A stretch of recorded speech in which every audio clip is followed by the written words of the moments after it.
জীবন তো একটাই, আজ আছি কাল নাও থাকতে পারি, তাই এই জীবনে যেটা ভালো মনে হয় সেটা করে ফেলা ভালো। এর মানে আমি বোঝাতে চাচ্ছি যে কোনো কিছুর পেছনে দৌড়িয়ে বা অতিরিক্ত টেনশন দিয়ে কোনো লাভ নাই, কারণ জীবন যদি একবার থেমে যায় এই জীবনকে আর ফিরে পাওয়া যাবে না। আসসালামু আলাইকুম, আমি মুসাদ্দিকা। আলহামদুলিল্লাহ আমি ভালো আছি, আশা করি আপনারা সবাই অনেক ভালো আছেন। তো আজকে সকাল সকাল ভিডিওটা শুরু করেছি নাস্তার পর্ব দিয়ে। তো ঘুম থেকে উঠেই মেয়েদের একটাই কাজ ঘরবাড়ি গুছিয়ে নাস্তা টাস্তা বানানো। তো আজকে আম্মু বললো যে বাহির থেকে আজকে নাস্তা খাবো না, আজকে নিজেই বানিয়ে নিব নাস্তা। তো আম্মু এখানে পরোটা বানিয়ে নিচ্ছে আর আমি পাশে বসে বসে দেখছি। মা এমনই হয়, মারা চায় না যে মেয়েরা কোনো কাজ করুক, তো আমি পাশে দেখছি আর আম্মু এখানে সবকিছু বানিয়ে নিচ্ছে। আমি বললাম আম্মুকে, আম্মু দাও আমি পারোটাটা সেকে দেই। মা বলছে যে না দরকার নেই, আমি যতদিন আছি আমি করে খাওয়াই তোমাকে, তুমি দেখে দেখে শেখো। তো দেখেন এখানে একে একে সব পরোটা ভাজা হয়ে গিয়েছে আর আমি এখানে চাটা বসিয়ে দিয়েছিলাম। আজকে দুধ চা খাবো। আসলে আজকে দুধ চা কেন, দুধ চাই আমার পছন্দ, আমাদের পছন্দ। আমার মা তো রং চা খেতেই পারে না, তো আজকে বানিয়ে নিয়েছি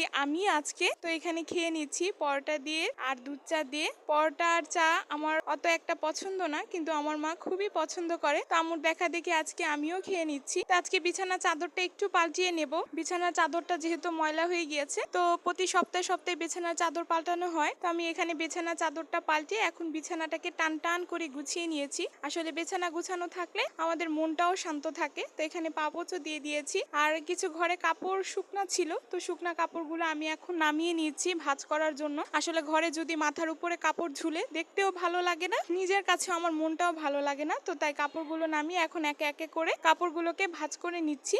আর এখন আপনাদের কাছে একটা রিকোয়েস্ট করে নিচ্ছি, যদি আমার ভিডিওর কোনো অংশ বা কোনো ভিডিও আপনাদের কাছে ভালো লেগে থাকে অবশ্যই আমাকে লাইক ফলো দিয়ে আমার পাশে থাকবেন। আর যারা ইউটিউব থেকে দেখছেন অবশ্যই সাবস্ক্রাইব করে দিবেন। তো দেখেন কথা বলতে বলতে আমার এখানে সব কাপড় ভাঁজ করা হয়ে গিয়েছে। আমি এখন কাপড়গুলোকে জায়গা মতো রেখে দিয়েছি। তো রেখে একদম নামাজ টামাজ শেষ করে এখন খাবার নিয়ে বসে পড়েছি ভাত খাওয়ার জন্য। আমরা দুপুরে একটু তাড়াতাড়ি ভাত খেয়ে নেই, অত দেরি করে আমরা ভাত খাই না, 1টা 2টার মধ্যেই আমাদের খাওয়া দাওয়া কমপ্লিট হয়ে যায়। তো আজকে দুপুরে ছিল আলু ভাজা, যেটা দেখেছেন আপনারা। তো আলু ভাজা দিয়ে ভাতটা খেয়ে এখন আম্মু রান্না করেছিল আজকে করলার ঝোল রান্না করেছে মাছ দিয়ে, এটাকে আমরা চাপিলা মাছ বলে থাকি। আপনারা যদি চিনে থাকেন এটা কি মাছ অবশ্যই আমাকে জানাবেন। তো দেখেন আমি মাছ দিয়ে খাবার শেষ করে এখন ডাল দিয়ে খেয়ে নিচ্ছি। ডাল না হলে আমার কাছে ভালোই লাগে না, আমি প্রতিদিনই ডাল খাই। তো খাবার দাবার শেষ করে অনেক রেস্ট নিয়ে এখন চলে আসছি সন্ধ্যা নাস্তা করার জন্য। তো আজকে ফ্রিজে কিছু সমুচা ছিল, ওগুলোও ভেজেছি আর এখানে কিছু ফল আর পাউরুটি ছিল, এগুলোও কেটে নিয়েছি। এগুলো দিয়ে আমাদের নাস্তাটা কমপ্লিট করছিলাম, তার মাঝে হঠাৎ দেখি কিছু মেহমান চলে আসছে। তো মেহমানদের জন্য এখানে আমি আম কেটে নিচ্ছি। তো আমার ভিডিওটা এই পর্যন্ত দেখার জন্য আপনাদের সকলকে অনেক ধন্যবাদ। আর আমার ভিডিওটা আজকে আমি এখানেই শেষ করছি।